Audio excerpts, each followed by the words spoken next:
Hello and welcome to another installment of One-on-One Nightly, a production of WFUV Sports. Alongside Miles Grossman, I'm Colin Lockern, and we will be here with you on YouTube and Twitter until 10 o'clock, talking about all of the latest and greatest stories from around the world of sports. So much to get to. But first, Miles, how are you tonight, my friend? I'm doing great, Colin. So happy to be here with you. We're in mid-October, meaning we're about to see the best baseball of the year. The NFL's in full swing. College football's in full swing.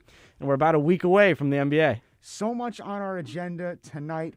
NHL, NBA, NFL. What are you most looking forward to diving into tonight, Miles? It's got to be this Giants-Dodgers Game 5. I mean, the only thing that disappoints me about this series is that we couldn't have seen it in the NLCS. I mean, these are the two best teams in baseball, two of the best ERAs in baseball, and it just sucks because the San Francisco Giants obviously had the West locked up for majority of the year. And even if the Dodgers were to make that huge comeback and take over the West, it still would have been the Giants in the wild card, meaning no matter what, we were going to see this matchup in the NLDS. It's just a little bit disappointing because it's the best matchup we will probably see throughout the postseason.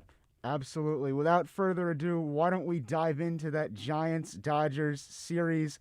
Of course, the Los Angeles Dodgers defeated the San Francisco Giants last night in Game 4 by a score of 7-2, sending the NLDS back to Oracle for Game 5. Walker Buehler went 4 1/3 innings pitched for the Dodgers, only allowing one run. He now boasts a 1.25 ERA in postseason elimination games. On offense, the Dodgers were helped by a total of 12 hits, including home runs from Mookie Betts and Will Smith, as well as great pitching performances later, yet again, from bullpen guys like Brusdar Graterol, Blake Trinan, and Phil Bickford, who closed out the game. What a game it was. Miles, can I get some reaction about last night and where the series is headed towards this Game 5 conclusion? Well, the Dodgers really looked like they could all season. I mean, the offense was firing on all cylinders, even without arguably their best power hitter in Muncy. They truly showed what the Dodgers' fire-powered offense can do. Similar to that Yankees roster, you really have home runs throughout the lineup, from the 6, 7, 8, 9, all the way, obviously, to your general leadoff guy in Mookie Betts. There's power through the lineup. But really what intrigues me about tomorrow's matchup is the crazy pitching matchup between Logan Webb and Julio Urias. Obviously, Webb is coming off a pretty spectacular postseason outing. In Game 1, he gave up 5 hits, no walks, struck out 10 through 7.2 scoreless. And you really can't overstate how rare 7.2 scoreless is in the NLDS against a team like the Dodgers. So truly their best pitcher right now. And obviously Urias, he had 72 pitches through 5 in his Game 2 performance. Someone who really has turned it on as of late. And Urias, obviously a reliable starter throughout this season. Early on, he was a Cy Young candidate. Dropped off a bit, obviously not helped by his teammate Walker Buehler. But this is a historic pitching matchup in a win-or-go-home situation. Absolutely. And in my mind, this makes Game 4 and Game 3 loom large based on the events that are going to transpire in Game 5. Regardless of what happens, we will look back on Games 3 and 4 with maybe more importance than what actually happens in the deciding game. Because remember, Max Scherzer, the ace that they brought in for these Los Angeles Dodgers, pitched a hell of a game in Game 3. Absolutely. Did everything in the kitchen sink to keep him in that one. Brandon Crawford made a nice play for the San Francisco Giants, keeping them in the lead in that case. Game 5 is going to be interesting because of the events that have led up to this point. Logan Webb, as you said, with the 7 2/3 innings of shutout ball. Can Urias stay in the mix and keep the Dodgers in the game the same way Scherzer could? I think Urias might struggle a bit on the road in San Francisco, but, Urias is a reliable guy. He's shown that. And, the Dodgers really do have, like you said, the games 3 and 4 is what really mattered in this series. And absolutely, we saw Walker Buehler coming out on short rest last night and playing like Walker Buehler truly can, showing why he's been the Cy Young candidate for most of the season. I mean, but getting back into tomorrow's game, it's a Thursday night NLDS closeout game. Obviously, these are two of the best teams in baseball, the two best teams in baseball. And if I'm going to be bold, I'm going to say that the winner of this game will win the World Series, in my opinion. Obviously, the ALCS is a crazy matchup between two star-studded lineups, but these Giants-Dodgers matchup is really unlike anything else we've seen in the past 5-10 years of MLB playoffs. When I break down these two teams as individual units, the first thing I look at is their pitching. They have the two best ERAs in all of baseball, and that's easy to see. Anytime you have guys like Walker Buehler, Max Scherzer, Logan Webb as starters for your team, your ERA totals are going to be great by the end of the year. What's shocking to me is on the offensive side of the ball. The Giants have the second most home runs in baseball this year. That could be a big problem for Julio Urias in Game 5, in my mind. Because if he gets hurt by the home run ball, that's it. The Dodgers are going home. Because the Giants have guys that can flat out hit the ball out of the park. Buster Posey, Brandon Crawford, Evan Longoria, the hero of Game 3 for the Giants. In my mind, that's the key for Urias. Keep the ball in the park and hope that your bullpen can get you the rest of the way. Remember, the Dodgers didn't have to use Kenley Jansen in Game 4. Could he potentially give them 2 innings? I don't know, but it's something that you have to look at if you're manager Dave Roberts. I hear you. I don't even know if you really want Kenley to give you 2 innings. Obviously, this Dodgers bullpen, a lot of guys pitched yesterday in Glatterall and Bickford, etc. But you have guys like Joe Kelly, who I believe pitched last night as well. It's such a stacked bullpen that you really only need to get an inning out of each guy in a must-win situation. And it's a little dangerous to send a guy like Kenley out for 2 innings when you have the bullpen depth that the Dodgers do. But honestly, I wouldn't be too shocked to see the Dodgers go home in the DS, personally. Obviously, the Dodgers have this is a dynasty, we can call it at this point. They've won the NL West, I believe, 8 straight seasons. And it's just been a dominant stretch of baseball over the last 3 years. And then this year, they have the additions of Trey Turner and Max Scherzer. And personally, obviously, I'm from Pasadena. I've watched a lot of Dodgers baseball. And this team doesn't have the same character, spirit, and energy that guys like Alex Verdugo, Kike Hernandez, and Jock Peterson provided them in their heartbreaking years against the Astros. I mean, obviously, this team is about as talented as a squad could be, but there's something about the spirit and the energy and the character of a championship ball club that this team seems to lack for me. I think that over the last 5 years, the special quality of Dodgers baseball has been the working class attitude, the real grinders, and this team is just a little too top heavy for me, and it just doesn't have the same. Yeah, I guess working class attitude is the best way to put it, because they're a Beverly Hills team, and before they were an El Sereno team in my eyes. Beverly Hills team versus a Giants team that virtually came out of nowhere.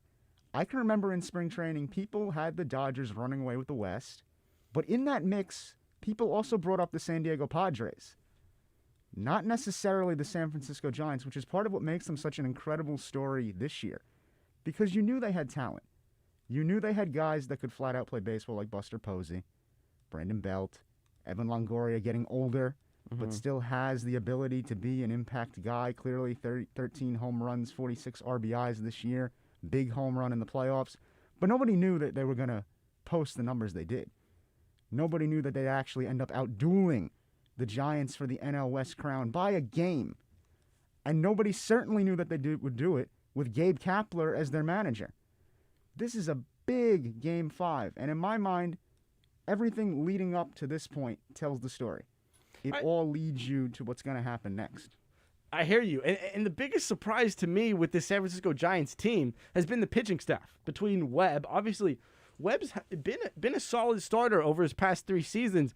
Nothing like what he's done this year. DeScalfani, nothing like what he's done this year. So it's similar to the situation with your Red Sox, where early on in the year, the rotation was doing something no one expected from him. So I am really excited for tomorrow's matchup. Obviously, Logan Webb, Urias, it's about as good of a pitching matchup as it gets. 2 24-year-olds, still a lot to go in their career. But this is going to be a pivotal game, a game that could really make a name for Logan Webb or Urias? Logan Webb, 11-3 with a 3.03 ERA on the year. Those numbers are remarkable in my mind, as has been the Giants' year all season long. Game 5 will be a thriller, no doubt. Miles, can I get a prediction potentially? It's going to be a tough one, but I'm going to go with the San Francisco Giants. To me, this is a team of destiny. To me, the Dodgers are not a team of destiny. To me, the Dodgers are a group of stars who don't play for one another the way the San Francisco Giants do. So I'm going to go, if I had to take a score, I'm going to go 3-2 Giants in a tight, low-scoring matchup. Both Logan Webb and Urias go 6. Interesting. I had definitely thought that the Dodgers would win this series originally. But as the series has developed, my feelings have changed, especially considering Logan Webb's dominant performance in his start in the series. Again, 7 2/3 innings of shutout ball is unheard of today, especially with teams like the Rays and the Red Sox springing together pitchers down the stretch and trying to make it work and kind of bridge the gap. Having a guy that can go out there and just throw the ball for 7 innings is not necessarily common nowadays. So I'm going to take the Giants as well based on the virtue of I don't think the Dodgers are going to figure Logan Webb out. It's more of I think Logan Webb has a better chance of withstanding any attack that the Dodgers could give them. That's how I see Game 5 going in terms of strategy, where if the Dodgers are going to compete, they might have to get creative. I know nobody likes to do it. Maybe put down a sacrifice bunt, because you got shut out last time. If you're lucky enough, notice how I say lucky enough, to get a hit in the first place against Logan Webb, maybe you put down a bunt to get someone into scoring position and hope you scratch across 1 or 2 runs. And this Dodgers offense really hasn't been there the way we would expect. I mean, obviously, all the credit in the world to the Giants pitching staff. But, man, these between Cody Bellinger, Mookie Betts, the MVPs on this lineup, you expect 4 or 5 runs out of this powerful lineup night in and night out. And that's with Muncy out. Obviously, with Muncy, they are a scarier lineup. Muncy, one of the best home run hitters on the squad. But, you know, it has been a bit underwhelming, what we've seen this postseason out of the Dodgers offense. It's taken a lot out of the Dodgers pitching staff just to keep these low-scoring games tight. And, you know, I am going to say that the Dodgers are lucky to be still alive here. I mean, their offense, frankly, hasn't deserved to continue on to the NLCS, and it's really the pitching staff and the wonderful performance from the bullpen this series that's kept them alive. And, you know, so it's going to be a great one. Obviously, you know, the Dodgers are they'll be in San Francisco. They won't have the Chavez Ravine crowd behind them like they like to. So it'll be a tight one, and I'm going to have to go with San Francisco in a low-scoring game. I will take San Francisco as well. I will add a caveat. If LA has a guy that gets on base and is able to get a runner in scoring position and scratch across some runs, they have a fighting chance. And someone I'm looking at is Gavin Lux. 2 for 2 last night, 2 walks in addition. Look to him. He could be a guy that could get you to second base, get you to third base, and from there, sac fly, ground ball, get you some runs, gets the momentum going back in your favor. It's the postseason. It's October. Anything can happen in the fall. But they're not the only team that could potentially be headed to the NLCS. I also want to talk about the Atlanta Braves, who advanced past the Milwaukee Brewers and won the series 3-1. Freddie Freeman gave the Braves the lead in the bottom of the 8th with a home run over Josh Hader in Game 4, making it a 5-4 Atlanta lead. That was all they would need. The reigning NL MVP came up clutch yet again. Great year for Freeman, all in all. 300 average, 31 home runs, 83 RBIs. Just another day of the office for him. For the Brewers, they struggled immensely on offense in this series, just like they did pre-Willy Adames, who had a nice year for them, by the way. 262, 818 OPS. Really nice addition for that Brewers club. But in this series, they just couldn't get it together. Shut out in games 2 and 3, and up until game 3, they were 0 for 16 with runners in scoring position, albeit Dansby Swanson made some nice plays, saving Ian Anderson in that game 3 affair, but the Brewers just couldn't hack it. Miles, how are you feeling about this Atlanta team? Do they have any shot to advance past the likes of the San Francisco Giants or the Los Angeles Dodgers in the event of the upset. Now, the comparison I'm going to make is between the Braves and the Cardinals. Obviously, the Braves have to pick up some serious momentum coming off a relatively dominant performance against the Brewers, given that the Brewers' offense was nothing to speak of. The Braves have been playing well, and they have spark plugs like Jock Peterson, energy guys like Jock Peterson, obviously Freddie Freeman. No one expected him to do what he's done at his age, but honestly, it takes more than a hot team to win in the NLCS. And obviously, they don't have an easy road to get past either the Dodgers or the Giants. So I'm going to be bold here and say the winner of tomorrow's game wins the NLCS, to me, between the Dodgers and the Giants, obviously. And that's no disrespect to the Braves. I just think that no matter how hot you get, when you have to face lineups like the Dodgers or pitching staffs like the Giants, you really don't have much of a shot in a 7-game series when the talent disparity is as large as it is here. And I'm excited for this series, but to be honest, the ALCS is a more quality series. And I wish I got to see Dodgers-Giants in the NLCS. I think that's a matchup everyone was really maybe hoping for, but the numbers just didn't stack up that way in the standings this year. I will have to disagree with you on one front. I think this Atlanta team is very, very talented. I love their offensive firepower. Austin Riley, Dansby Swanson, Adam Duvall all having great years.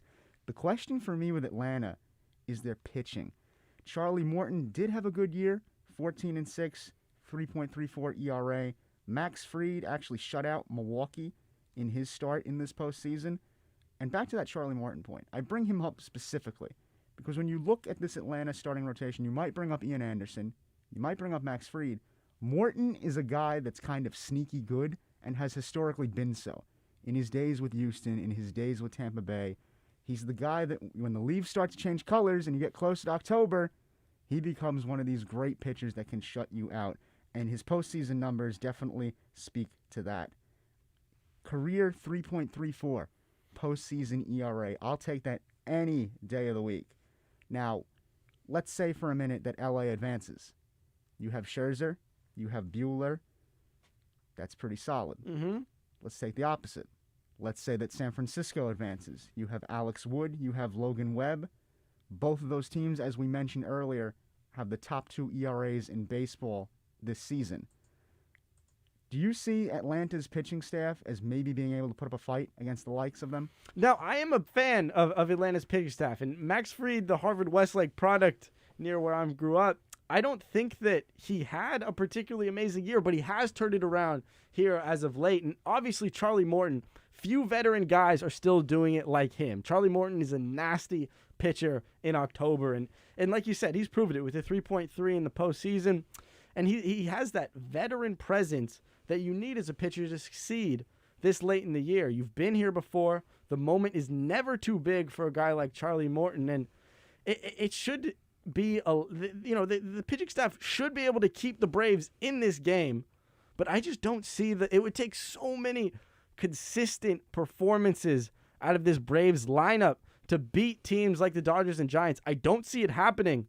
But I don't think that it'll be a sweep by any means. I think Max Fried always gives you a chance to win the game. Of course, Charlie Morton always gives you a chance to win the game. Ian Anderson always gives you a chance to win the game.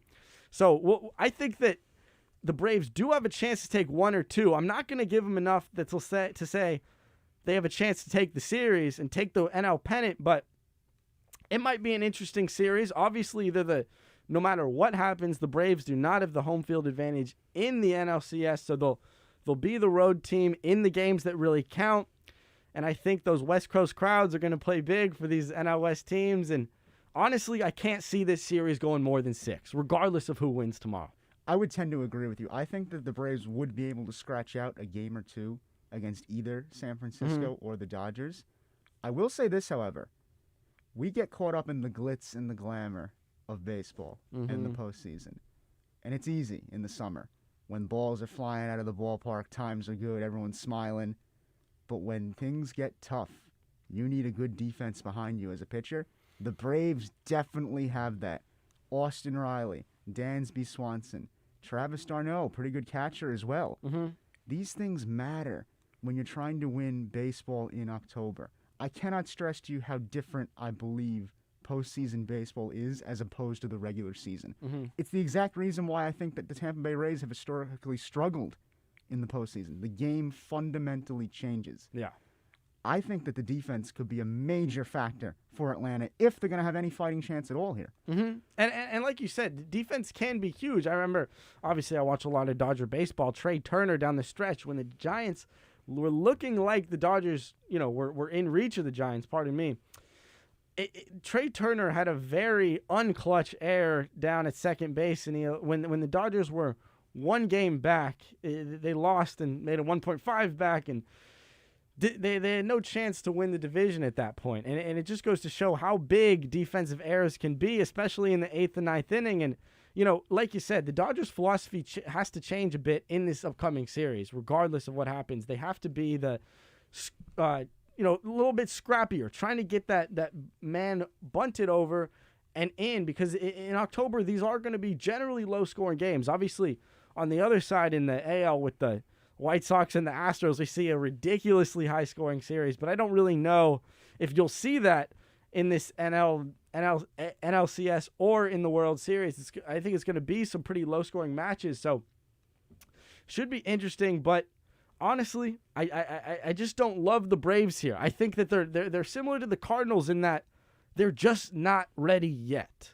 I'd give them 1 or 2 games, and I think that over the next 2 or 3 years, they could develop into a real legitimate NLCS contender. This year's not the year for them. Obviously, Freddie Freeman's not getting any younger, but personally, this is the NL West year. Totally agree. I will end up taking either of the NL West winners of that NLDS in the NLCS as well. But as Billy Beane historically said, postseason is a crapshoot. Anything can happen. But I do want to switch gears from the National League over to the American League because quite a lot of action over there as well. We now know who will be in the ALCS. It will be the Houston Astros against the Boston Red Sox. Let's start out with those Astros who beat the White Sox 10-1, getting help from a Jose Altuve 3-run home run and some timely hitting by third baseman Alex Bregman and left fielder Michael Brantley in the deciding Game 4. Lance McCullers gave them 4 good innings. He did have some arm discomfort and was forced to leave the game. On the flip side of things in this ALCS matchup, the Boston Red Sox defeated the Tampa Bay Rays, who were the number 1 seed in the AL, in 4 games. Interestingly, how that series went in Game 3, they had a 4-2 lead. They blew the 4-2 lead, won the game 6-4 with that exhilarating Christian Vazquez walk-off. Then in Game 4, had a 5-0 lead. Blew the 5-0 lead, win the game 6-5 with a Kike Hernandez sacrifice fly. Boston's going crazy. Should be an interesting ALCS matchup. Call me crazy. I think the Red Sox should feel very, very good about this series in every sense of the word. I say that very honestly because everyone right now is telling me how great of a lineup Houston has. And they would be right. Mm-hmm. Jose Altuve, Carlos Correa, Alex Bregman. These are names that pop off the page and that scare you as an opposing pitcher. But when I look at Houston's pitching that they'll have to offer, it doesn't exactly terrify me. It's not the 3-headed monster that we saw in 2019 when you had Garrett Cole, Zach Greinke, and Justin Verlander. It's not the same setup. Now, Boston's pitching should be able to go head-to-head with Houston's pitching, in theory. Chris Sale obviously did not give you what anyone thought he would give you in Game 2 against the Rays, but you got to figure that'll change. 100%. And the funny thing when I see this Red Sox team is talked about how the Giants talked about how the Dodgers just didn't have that working class attitude. To me, these Red Sox really have that grinder attitude that we can grind out ball games against anybody. And they have a big chip on their shoulder. And in a similar way to the Giants, they seem like a bit of a team of destiny. I don't think anyone saw the Giants doing what they did this year. I don't think anyone saw the Yankees not securing this division in dominant fashion. Nobody saw the Red Sox making a run this deep. And guys like Kike Hernandez and Alex Verdugo, they provide so much energy.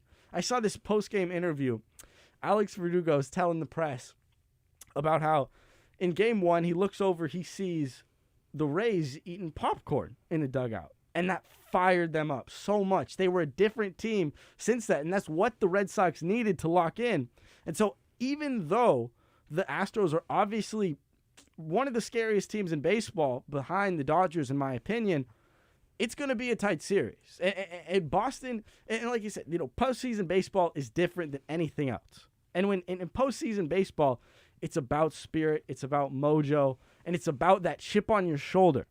And these Red Sox really strike me as a team who think they can match up against anyone, and that is huge. And obviously, the Astros are the most hated team in baseball for good reason. And we saw a bit of that controversy start up again with the comments by the White Sox reliever. And, we'll see if that's a theme here in the ALCS. But I do think no matter what, this series is going 6 or 7 because these Red Sox are no joke. Obviously, McCullers is the best pitcher on Houston.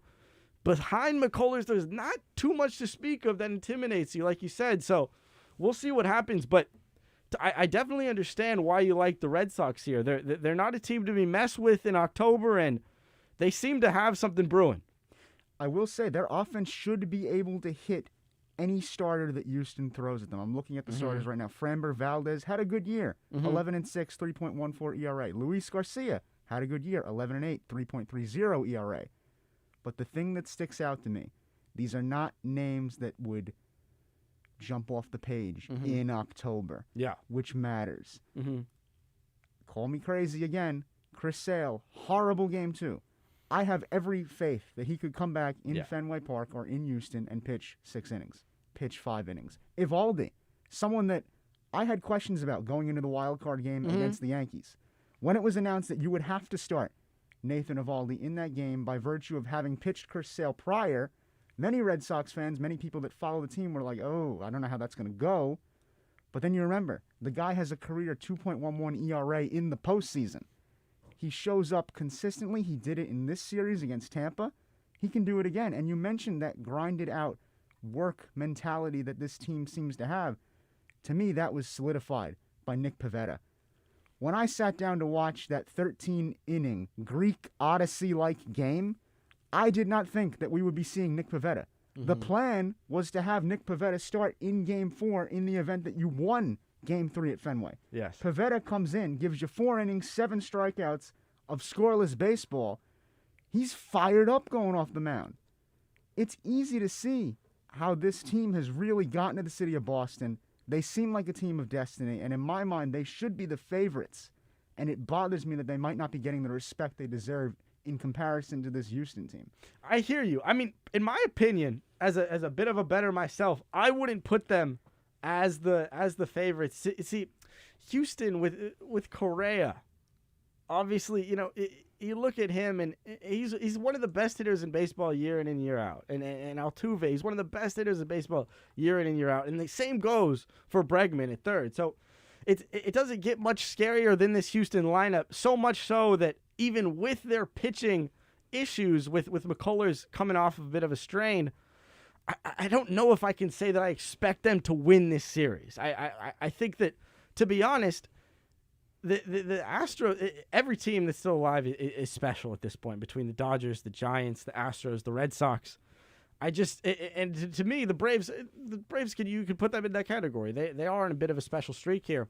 And it's just, I really do think that Houston has a chance to make a divot in this series early and then almost kind of coast through games 5 and 6. And Boston's going to really have to keep their momentum up, have to keep their mojo up, because if they even, if they step off the gas an ounce, the Astros will be there to take advantage, as we know they can. And it's a high-powered offense. It's really the simplest way I could put it.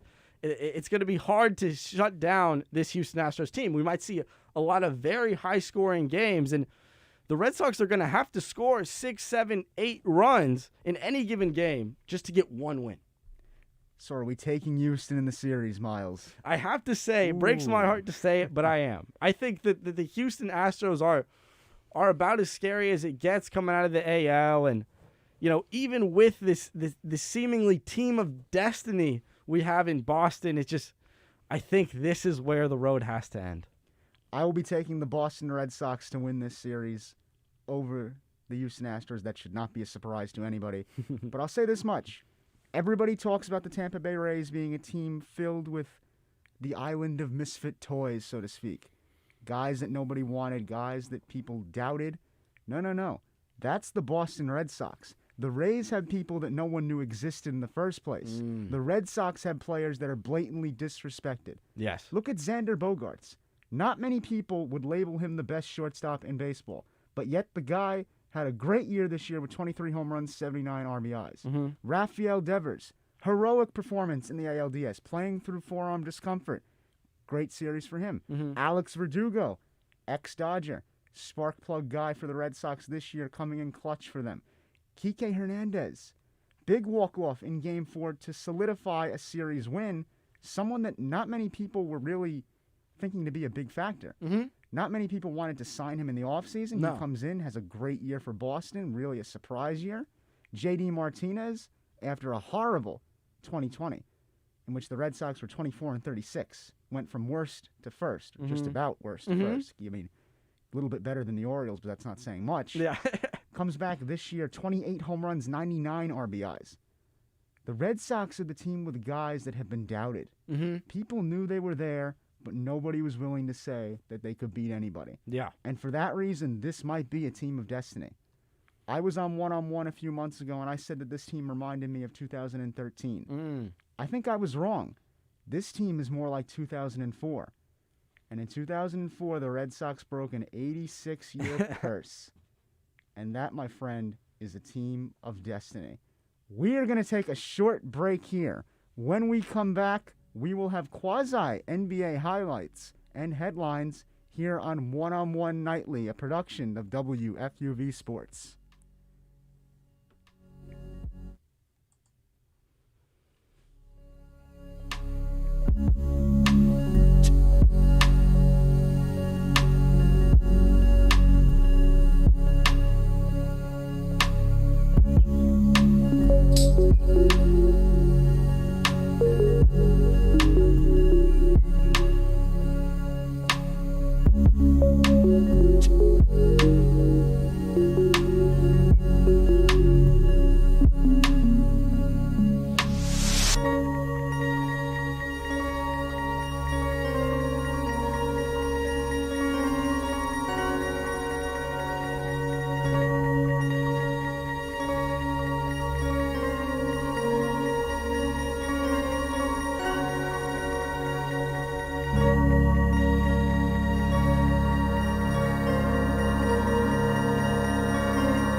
Good evening and welcome back to One-on-One Nightly. Alongside Miles Grossman, I'm Colin Lochran. Miles, it was a blast talking MLB postseason with you. Certainly a lot to look forward to there. But I do want to switch a little bit over to the hardwood now. NBA season right around the corner. And with that, we have some quasi-NBA highlights / headlines to get to. First, Kyrie Irving was reported will not play or practice until he is vaccine eligible.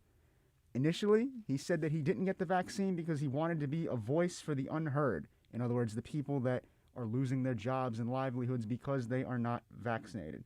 Irving will still be paid for missed road games, according to the Nets GM, but not for missed home games. What do we think about this? Personally, I mean, we've seen Kyrie throughout his career. He likes to stand for something, and it doesn't always seem to make much sense. I mean, we know he's a flat earther, doesn't provide much legitimacy for his hot takes, and it can't be all that surprising that he's deciding to die on this anti-vax hill. I mean, to me, it's a tough conversation to have because, in my opinion, the whole anti-vax perspective is not one that carries much weight. It doesn't seem like much of a legitimate, educated perspective. And for Kyrie, an icon of the Nets, an icon of the NBA, to make himself an icon of the anti-vax movement, I don't think it's good for him. I don't think it's good for basketball.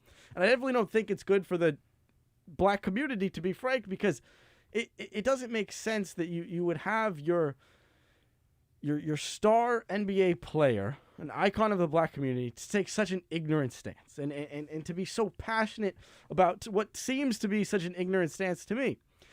And I think that the way the Nets are handling it is interesting. I surely didn't expect them to put down the fist the way they have or put down their foot the way they have, because obviously Kyrie Irving, a big, the player and the face of player empowerment in a way. It definitely didn't expect the Nets to react this way either. I think that he thought that he'd be able to play.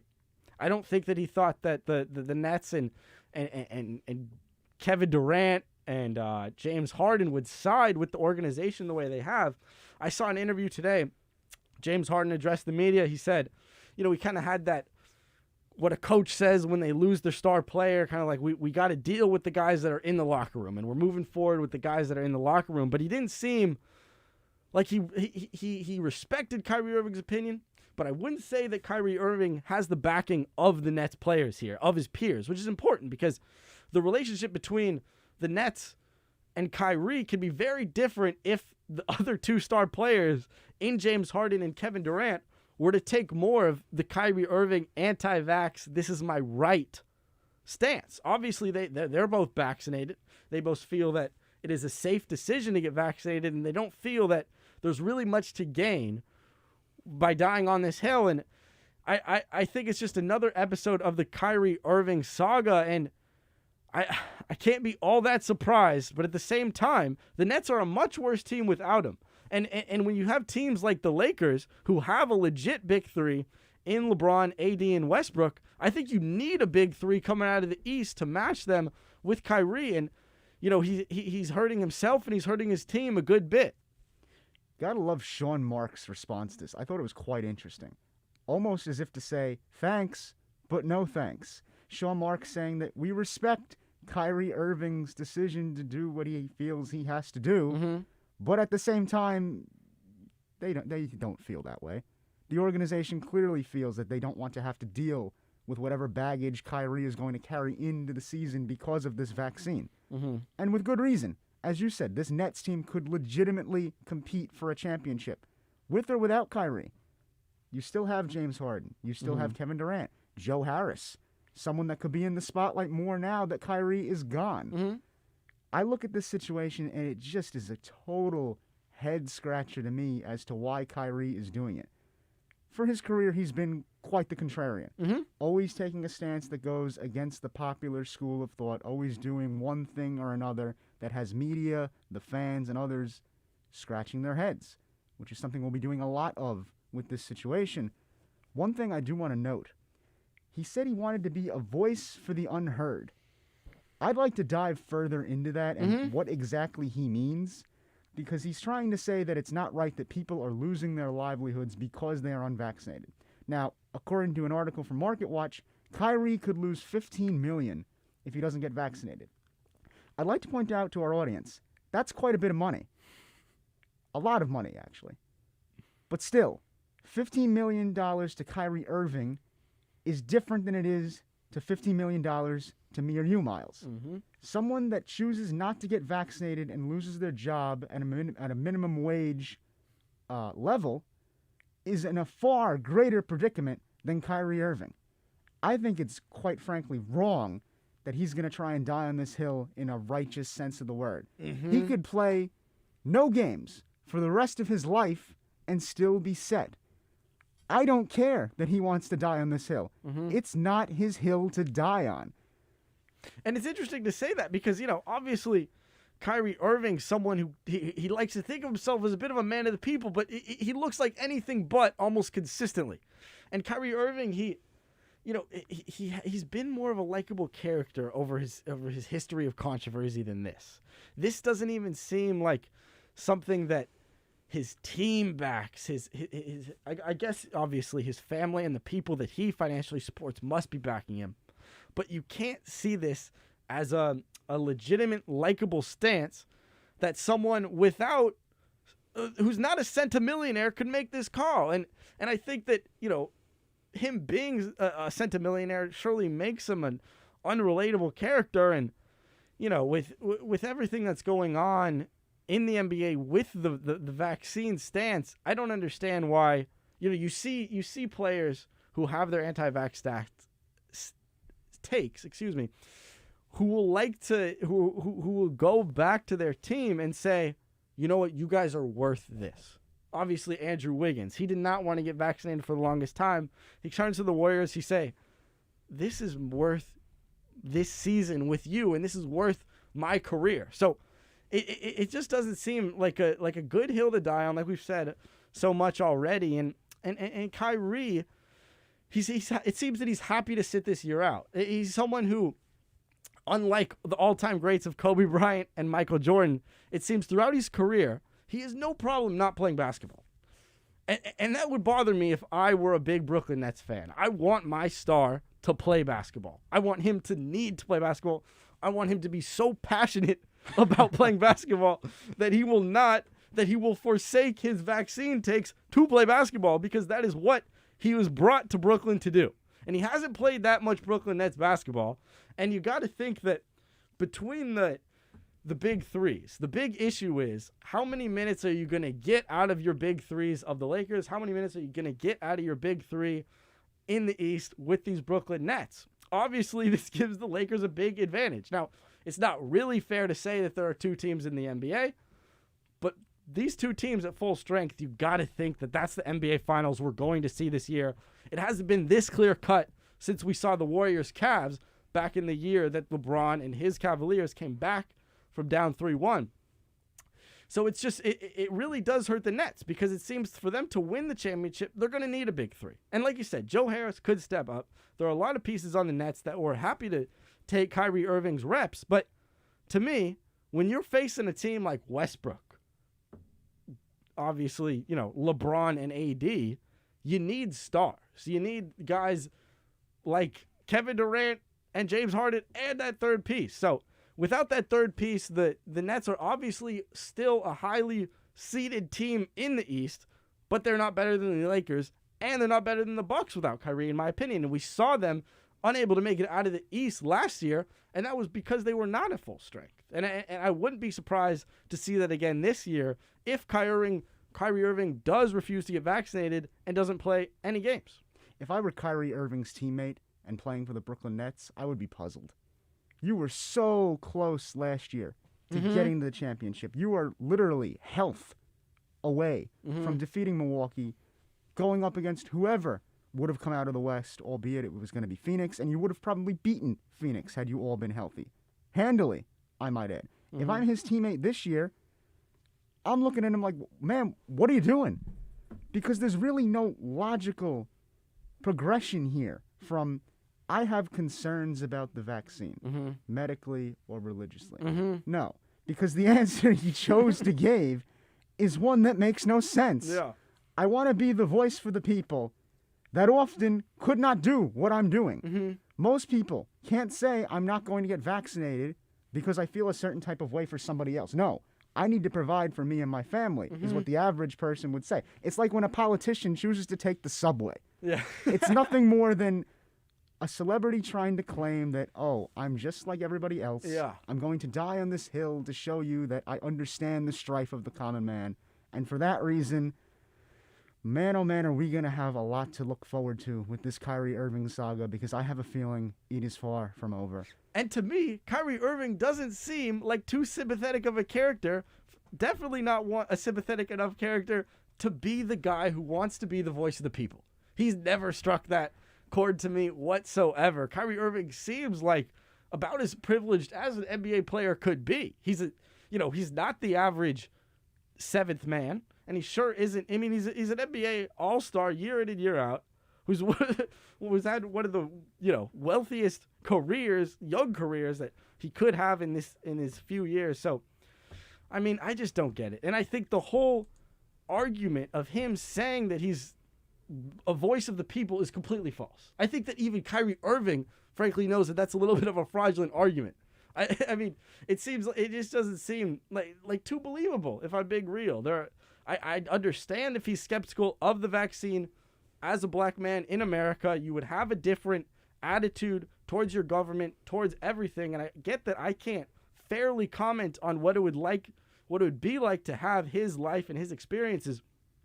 That being said, I just don't understand why you would want to make up this seemingly false excuse to be the voice of the people. I don't think Kyrie Irving wants to be the voice. I don't think his family sees him as the guy that, Kyrie Irving is legitimately trying to be the voice of the powerless, unvaccinated people throughout America. I just don't buy it. A lot to digest there, Miles. And going from one NBA player who thinks he's the voice of the people to another down in Philadelphia who thinks he's God's gift to the world, Ben Simmons has returned to the Philadelphia 76ers. The prodigal son is back. Doc Rivers and him have already had several conversations, apparently. I think that Ben Simmons is doing the Marshawn Lynch game plan and trying to execute that to a T. What I mean by that is that he's already lost $1 million+ in salary and fines. He does not want to lose more from this holdout. He is back to make his money. If I were Philadelphia, after everything, after Ben Simmons said the entire summer and the entire fall up until now that he doesn't want to be a Sixer, he wants to play anywhere else, and the Sixers tried to trade him, mind you. They really tried, but they were picky. They wanted to get Bradley Beal. They wanted to get Damian Lillard. Those were their two big names. Obviously, they didn't get that for Ben Simmons, especially after Ben Simmons shot 34% from the free throw line in the playoffs. That didn't happen. If I were Philadelphia, if I were Daryl Morey, who famously said a few weeks ago he thinks that the situation can be saved, I disagree. Mm-hmm. If I were Daryl Morey, this is like the X that comes back, because they realize they're not getting anything better out there. Simmons is not gravitating anybody at all. Nobody wants Ben Simmons on their team right now because they have questions about his ability on the court. They have questions about him as a locker room guy. He's just not getting anything from anybody other than the 76ers. So he chooses to come back and collect his money. If I were Daryl Morey and the Sixers, I would trade Ben Simmons for anything I could get. Low draft picks, lower grade players, anything. Because at this point, I see Ben Simmons as a nuisance and a diva for that team. And the comparison I'd like to make here is, as the 76ers, you're in a tough spot, obviously. And it's funny because I play fantasy football, and I have Justin Jefferson on my team. Justin Jefferson is having a great season so far. He's going to have an even better one. And everyone tries to send me two subpar players for one good player. No, or two good players for one great player. And the thing is, the 76ers were unwilling to take two good players for what they saw as one great player, right? They said, if I'm going to give up my biggest, or one of my biggest assets in Ben Simmons, I'm going to need an asset that's comparable, because two smaller assets are not worth the same as an NBA superstar, obviously. So they were awfully picky, much pickier than they should have been down the stretch, because like you said, if I'm the 76ers, I'm not that excited about Ben Simmons coming home. Obviously, with the, around 30% from the line in the playoffs, seeing ghosts against Trae Young under the basket, he's not the guy that you would really that did anything to instill confidence in himself. And I don't see a great year out of Simmons this year. Obviously, the 76ers were in a tough position because whether I like him or not, Ben Simmons is a very valuable asset. You don't see a lot of bodies like that who can play defense like that. And even with his offensive struggles, those don't go away. He's still a borderline NBA All-Star. And the 76ers were treating him as such. And I understand that. But I will have to agree with you that if I were the 76ers, I would have lowered my standards more than they did. It doesn't make sense to have a guy like Simmons come back when you don't think that that's the future of your team anymore. Because it was trust the process. And I think at this point, I think we have to be done trusting the process. If the 76ers are going to have a great team, a team that really can win the East, it's going to be with a new group. I don't think the Tobias Harris, Ben Simmons, and Joel Embiid experiment is going to be successful in the next few years. So if I'm the 76ers, I would have taken this Simmons controversy as an excuse to maybe start the rebuild early. Because you might have some very profitable years for the franchise where you have somewhat deep playoff runs, but this team's not going to bring you a ring. And they're not going to bring you a ring anytime soon. It's going to take a rebuild. It's going to take a new group. And I do sort of feel for the 76ers here because you're dealing with a bit of a diva in Ben Simmons, but I would have had to agree with you. I would have shipped them off for a lot lower than what they were asking. They have to lower their expectations and get Simmons out of Philadelphia as fast as possible. Someone that I'd like to highlight that could be a saving grace potentially for that Sixers squad is Tyrese Maxey. He does not get talked about nearly enough. Not great numbers because he's been in the shadow of Ben Simmons, who took so much minutes away from other guys. Tyrese Maxey, 8 points per game, 2 assists. Really good talent off the bench for that team. Gave them points when it mattered. Maybe getting rid of Simmons gives a guy like Maxey a chance to grow. Add him in there with Embiid, who's already doing great things year in, year out when he is healthy. Mm-hmm. Maybe that starts to make things make more sense. Mm-hmm. I hear you. And it's an interesting position the 76ers are in. And it's hard to give up on a team like this when you've seen success and you know the talent you have. And just, in my opinion, it's time to flip these guys and it's time to start over. Moving away from the NBA soap opera-esque headlines, I want to get something a little bit more pure basketball on today's agenda. Uh-huh. There was an NBA general manager survey recently, the 20th annual one released. It was released around a week ago. And basically it asked general managers around the league what they thought would happen, who they thought would improve, certain things like that. So I wanted to get your take on some of these things, Miles. First of all, which player forces the most coaching adjustments? General managers in this survey found that Curry was the guy that forced the most adjustments. He got 27% of the vote. Would you agree with that, or is there another player in your mind that forces more of these coaching adjustments on the fly?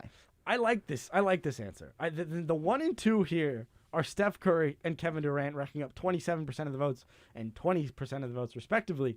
And I agree with those. To me, that those are two of the best scorers in basketball to this day, some of the best basketball players to this day, and it does not surprise me at all that they force the opposing coach to make a ton of adjustments. Someone who I don't see on this top six list is Luka Doncic. Luka Doncic is someone who seems to always cause mismatches for the Dallas Mavericks, and he's someone who seems to be getting disrespected in these NBA GM rankings a bit. I mean, obviously, if he did get the number one, if you were to start a franchise today, it could sign any player in the NBA, who would it be? 43% said Luka Doncic. So there's a lot of respect coming there. But when it comes to forcing the opposing coach to make adjustments, Luka's always doing that. And Luka always, because it's hard to guard Luka. He genuinely, he's nothing like Kevin Durant, where genuinely impossible to guard. But a guy with Luka's thickness and Luka's ability to shoot and drive, he could really do everything offensively. So I'm surprised to see him this low on the list. Right. I mean, for me, the player that should be the highest on this list and should have gotten the most votes from these general managers is Giannis Antetokounmpo, reigning NBA champion. In that series, the Suns were up early because they had to adjust against Antetokounmpo from the get-go. Then, in turn, Giannis was able to adjust right back to what the Suns' defense was showing him. Yes. He is a scary player based on his athleticism alone. For seasons upon seasons, the knock on Giannis was that he couldn't shoot a three. Now, he's not necessarily Steph Curry from behind the arc.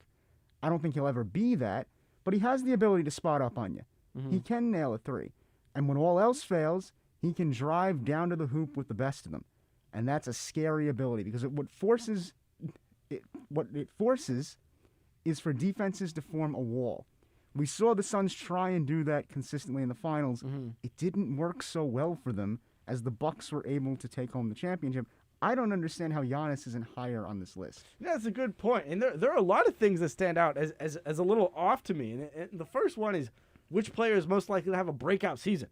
Number one, Jaren Jackson Jr. And I have all the respect for him in the world.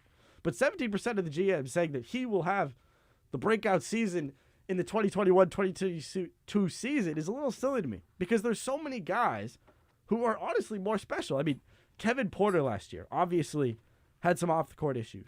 Bit of an immature character at times. But Kevin Porter Jr. has showed flashes of absolute greatness. And the other guy I want to look to is Jordan Poole. Jordan Poole had a great end of the year last year with the Warriors when they had the chance to win the play-in against Memphis. He had a great couple games. And obviously, Steph Curry didn't have a lot of support last year. This year, with Klay Thompson coming back, the three-headed shooting monster of Jordan Poole, Steph Curry, and Klay Thompson is scary in the West. And I know it might sound a little silly to put Jordan Poole in that group of names, but Jordan Poole could really look like the third Splash Brother this year. And along with Wiggins and Draymond Green, this Warriors team is going to be scary. But an underrated piece of this Warriors team is absolutely Jordan Poole. He's improved so much over his last 2 years. He's had an amazing offseason. He came back. He had a breakout performance in his first preseason game, and obviously it's preseason. You can't say too much about it. But Jordan Poole is a confident player with a scoring ability better than most. Not a lot of guys can create his own shot the way he does, and I'm excited for this year's Jordan Poole. It shocks me to see him not on this breakout player list for this 2021-22 season. You heard it here first, Jordan Poole for a breakout player this season. On that point, I would put DeAndre Ayton into that conversation as well, especially after last year's subpar performance in the finals. He'll certainly have something to prove with these Suns, who are going to be good again this year. Still have Chris Paul, still have Devin Booker. The core is there. Can they find that same magic twice? Miles, it's been a ball talking NBA with you. We're going to take a short break, but when we come back, we'll be talking about the NFL and all the news there. Stay with us here on One Nightly, a production of WFUV Sports.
Hello and welcome back to One on One Nightly here on Twitter and YouTube. Alongside Miles Grossman, I'm Colin Lochran.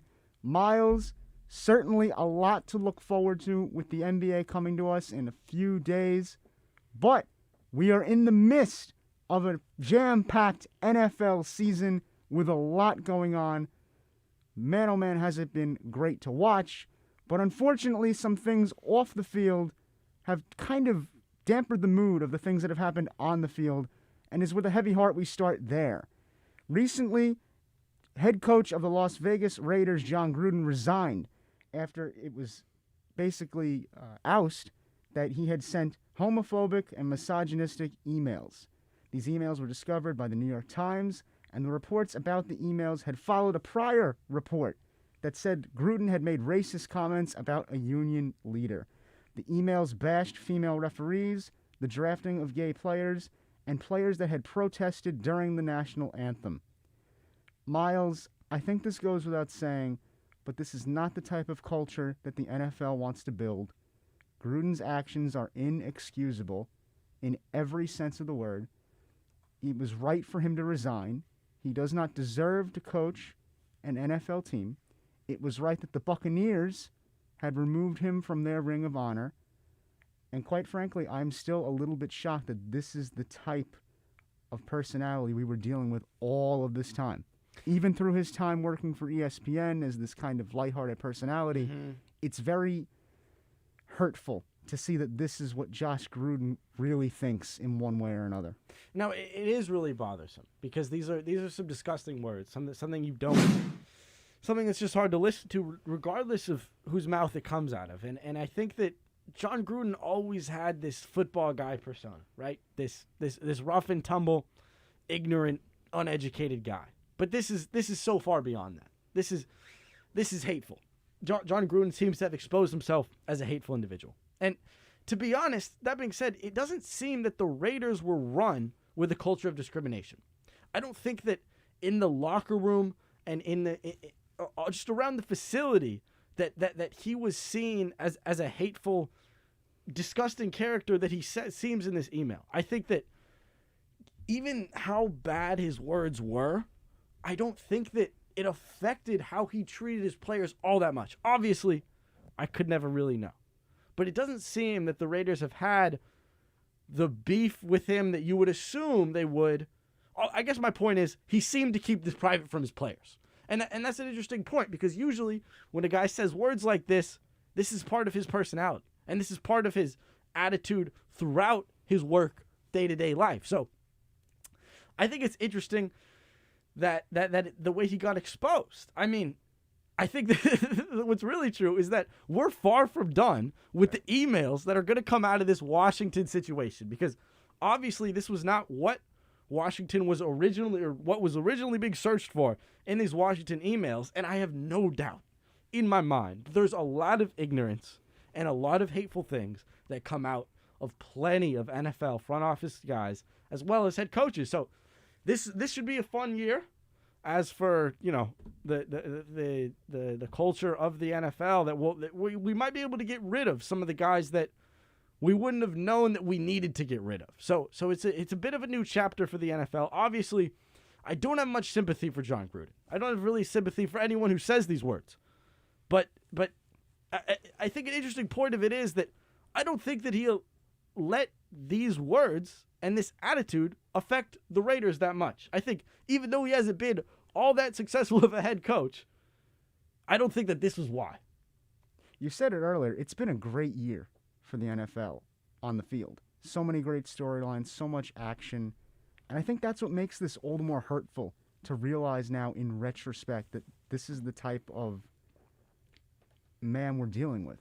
And this is the type of thoughts that he had kept privately to himself. Mm-hmm. Some of the things that he attacked here in these emails are things that the NFL has been working towards making fair for everybody. Yeah. And that makes it all the more upsetting.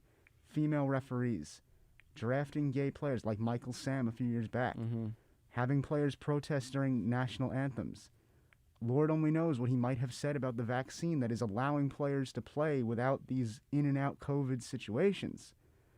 All I'm saying is that it's a shame that this was somebody running an NFL organization and running a team in the first place. Regardless of if it actually impacted the team itself, I'm not so sure what it says about the culture that he was in there in the first place. What I mean, in the grand scheme of things, about the culture of the NFL, about the culture of this sport. When you think about football culture, you don't think of the acceptance of other people. That is definitely not on the top 5 things you think about a progressive culture around football. Anything but. And I think that obviously a lot of the older guys in football, like I said, it doesn't shock me that an older guy in the game of football had these emails, and it surely won't shock me when more come out, part of this same scandal. It's just, it really makes you think about the bigger picture of the role football plays in our society, and how the NFL and the culture of football could really be a catalyst for change in all of sports, given that it's known as the most conservative, and I don't even know if conservative is the right word, at times hateful and gross culture in sports. I think if the culture of football were to change, the culture of sport would change here in America. And it is tough to see a guy like Gruden have so much power, given that he's a man who thinks like this and a man who speaks like this, because there are so many head coaching candidates in the NFL that have grinded for 10, 20, 30, 40 years as an assistant to get this opportunity at the head coaching position, and they're yet to. Because guys like John Gruden have these positions. And it's just, it really makes you think, why is a guy like John Gruden getting these positions when there are just as valuable and deserving candidates throughout the NFL? Obviously, there are a number of factors in a head coaching decision. This is the man or woman who is supposed to lead your franchise for the future. Every time, I like to think of it like this. Every time you're looking to hire a new head coach, you're looking for a guy like Bill Belichick. You're looking for a Nick Saban. You're looking for the guy that is going to change the culture of your program, of your franchise, for the future. And obviously, John Gruden didn't seem like he was going to do that for Las Vegas, regardless of the hateful things that he says and believes. But man, oh man, it makes you think, in the grander scheme about head coaching hirings, there needs to be a different process. There needs to be different criteria. Grand scheme, I like that phrase, because the more and more I think about this, it becomes that. It is about the grand scheme. The NFL has maybe the largest reach in America. I'm not saying globally, clearly, but in terms of American sports, with the TV deals, with everything that goes into that, the NFL might have the greatest reach, which means the messages it sends matters. Yes. From its players, from its coaches, to Roger Goodell, who I've disagreed with many, many times. But the past couple of years, I've thought the NFL has at least tried to get on the right track. They might have put their foot in their mouth a few times. They might have done some things that had people scratching their heads, but the effort was there with things, like the Make a Change initiative, things like Salute to Service, things like the breast cancer awareness, things like having female referees, things like having an openly gay player be drafted, sending the message that we are an inclusive league. Yeah. We're not the league of hatefulness. Yeah. We're trying to be more progressive in thought process. Do you think that the NFL, in one sense or another, does have a certain amount of responsibility to be that progressive league because of their reach? Absolutely, I think they do, and they definitely have the biggest reach. It's no comparison, the numbers that NFL does on Sunday compared to a regular season NBA game or MLB game, and obviously there's no real fair comparison because there are 17 games versus 82 versus 162 in the case of baseball. So obviously games are more valuable. They warrant more of a crowd. But that being said, the NFL is America's league. Right. And the best team in the NFL is America's team. And for a while we associated that with Jerry Jones and the Cowboys, obviously. And the years they had, and the dynasties they built over there. And now, in my opinion, America's team is the Kansas City Chiefs. It's hard to say, given that they're not even the reigning Super Bowl champions any longer, and they've had a subpar season so far. They play that role, and meaning there's no America's team in the MLB. There's no America's team in the NBA. America's team is via the NFL, and it is an interesting point because I don't know if I want Roger Goodell as the guy who I think can lead change in America via the culture of the NFL. But absolutely, they are responsible, and they must be held responsible for being a catalyst of change, for change. And moving forward, they have to set up a plan. They have to look into the head coaching hiring system. Like this year, obviously, we've seen a lot more diversity at the head coaching position, all you can ask for, in a one-year change. But that needs to be more moving forward. We need no one who brings this John Gruden culture into the NFL. And at a certain point, there needs to be accountability assigned to the NFL itself about what can we do on an everyday basis to change the culture of our league. Because it's been this way for too long. Football is an amazing sport.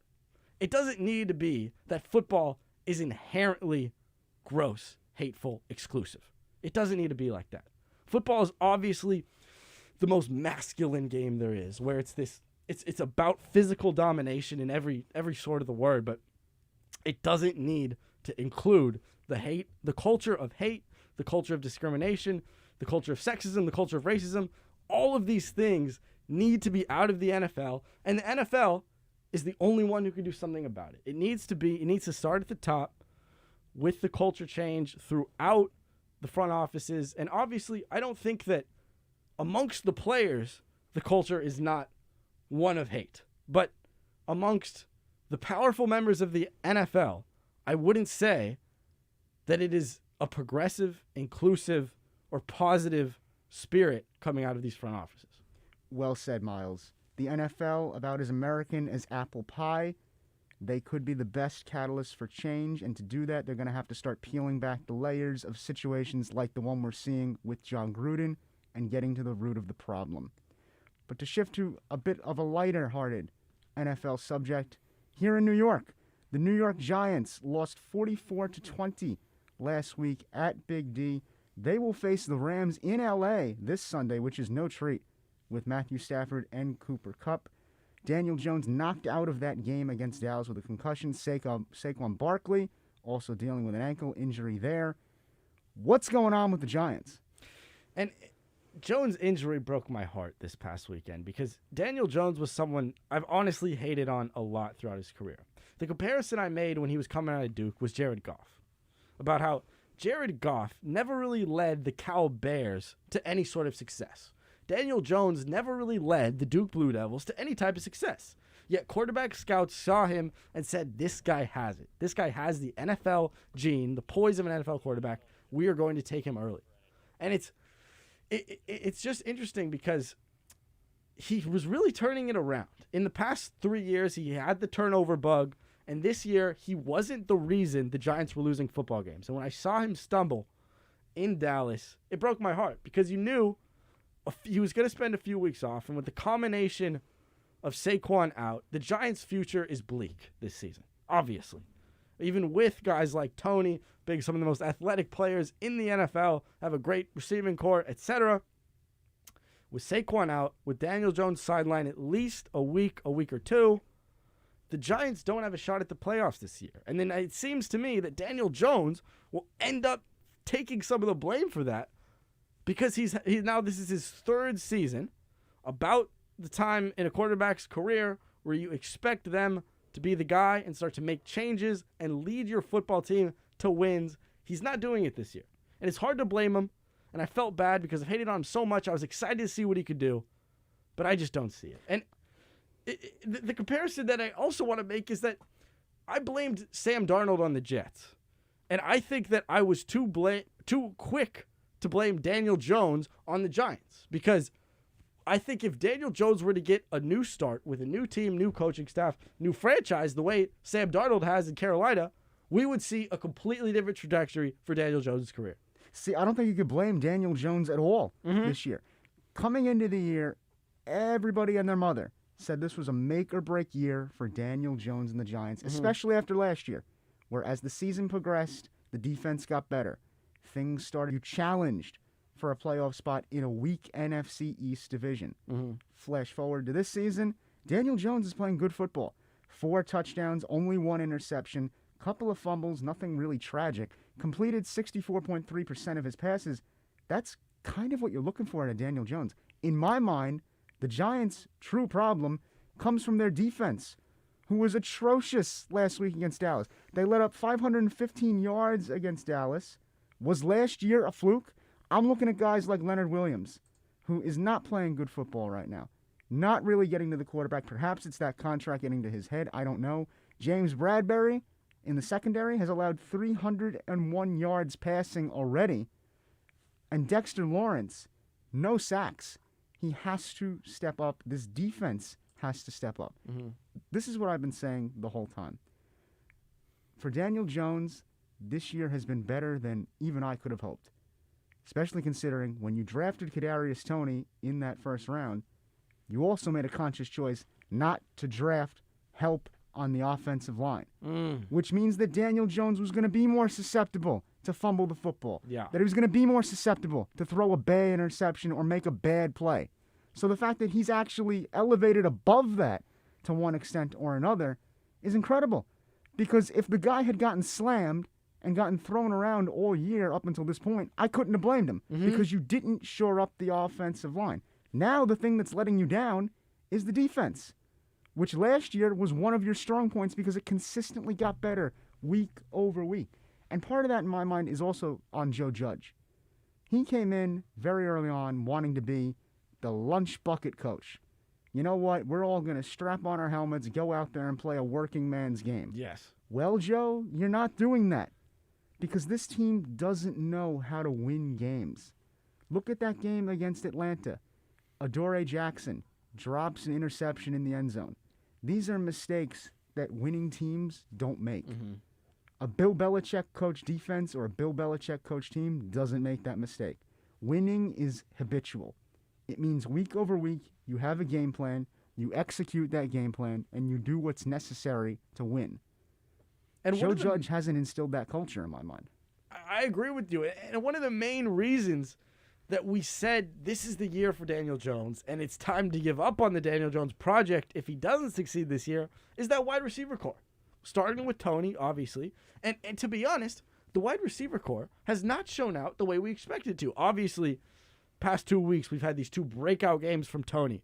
Truly a spectacular athlete, something you don't see every year in the NFL. Honestly, when you see him move out on the field like that, it's just obvious that that's rare. That type of athleticism doesn't come by often. But the rest of the receiving core, I mean, even Toney for the first 3 weeks, the rest of the receiving core hasn't been there. Hasn't been anything what we thought it would be. I mean, Sterling Shepard was supposed to come back and to have this post-injury career, and he hasn't shown that he can do much of anything. And like I said, I can't blame Daniel Jones any longer. I spent the first 2 seasons blaming every turnover of Giants football on Daniel Jones, and I'm done with it. Because, like we saw with Sam Darnold, I think Daniel Jones is a guy that could leave the Giants and have a successful career.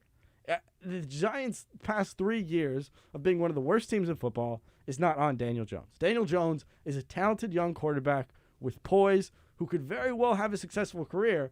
At this point, you got to blame the tools around him, starting with that offensive line. I can't help but wonder what exactly comes next for the New York Giants, especially if they don't take the steps to shore up that O-line in the very near future. Because that doesn't help Saquon Barkley either.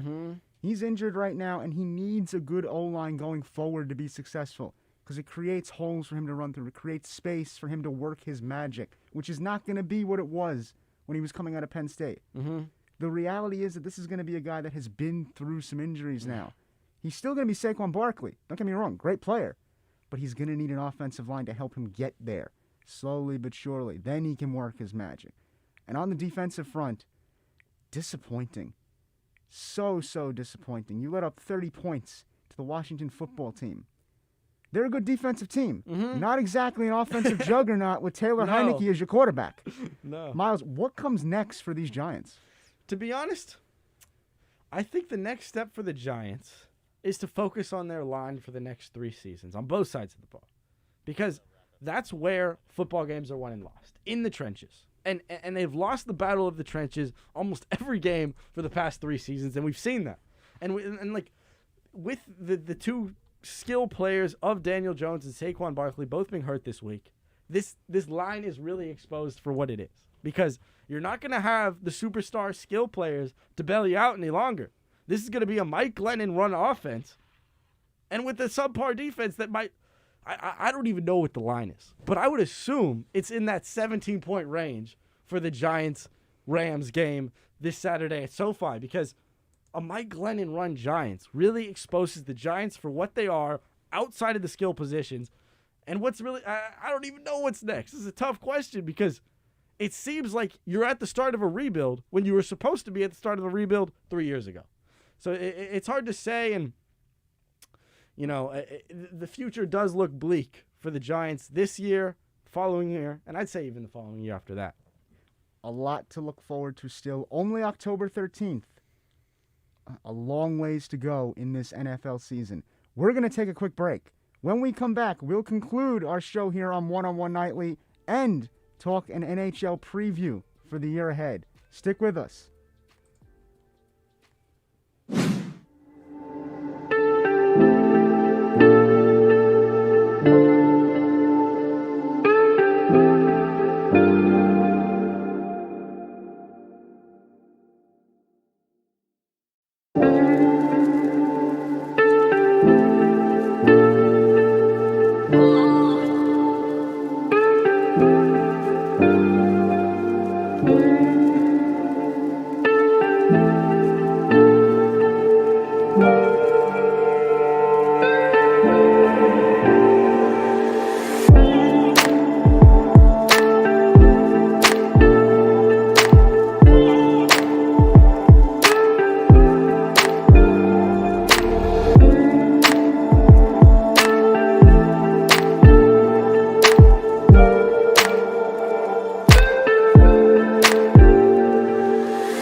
Hello and welcome back to One Nightly.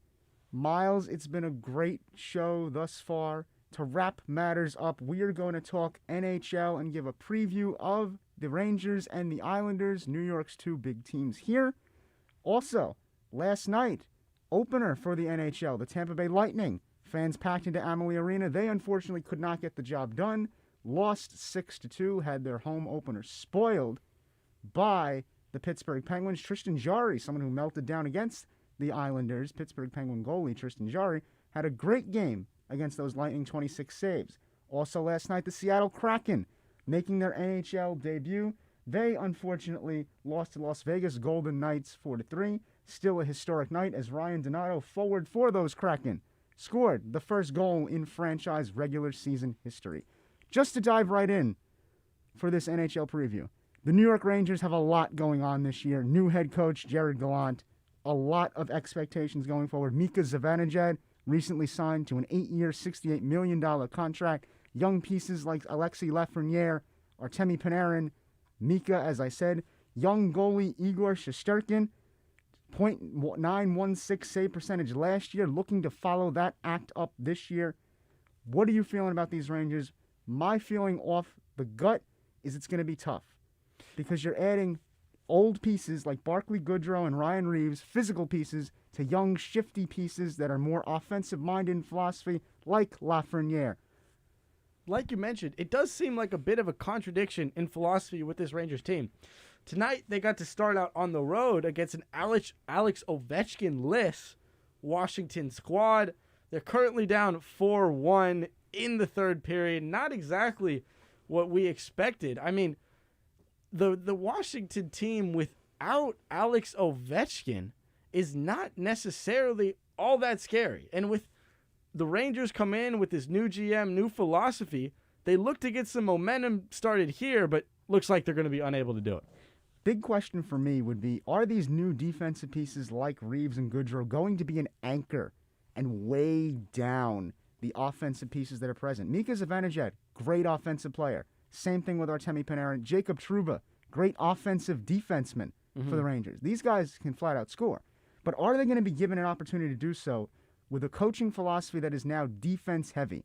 People liked the signing of Jared Gallant to become the coach because he was going to make them tougher. But in my mind, I'm not sure if that's going to be the winning recipe for those Rangers, because it's now a bad mixture of things going on. Say what you will about David Quinn.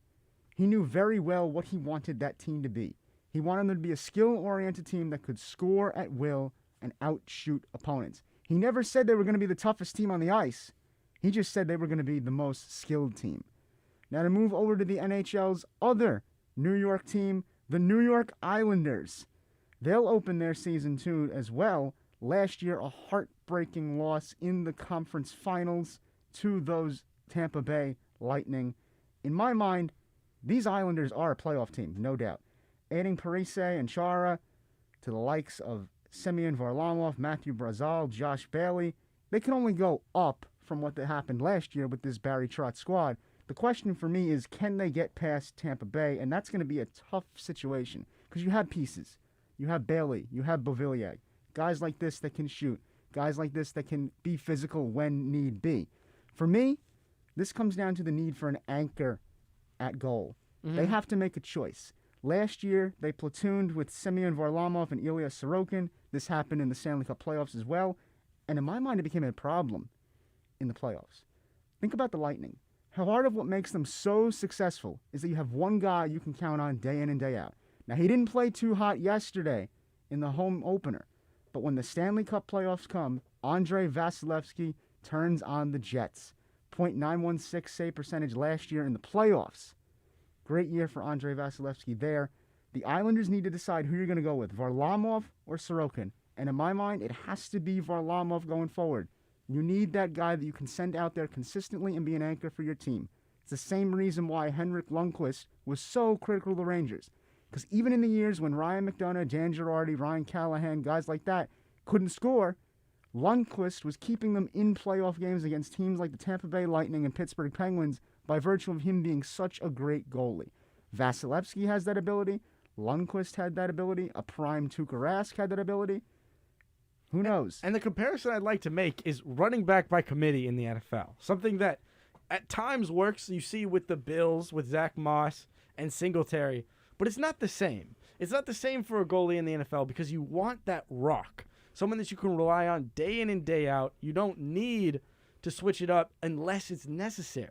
And I don't think you really want to add keepers to your team that where it is necessary to play this two goalie situation. So I can't say that I love the new philosophy, but we'll see how it flows. I would love Trotz to trust Semyon Varlamov to be that guy.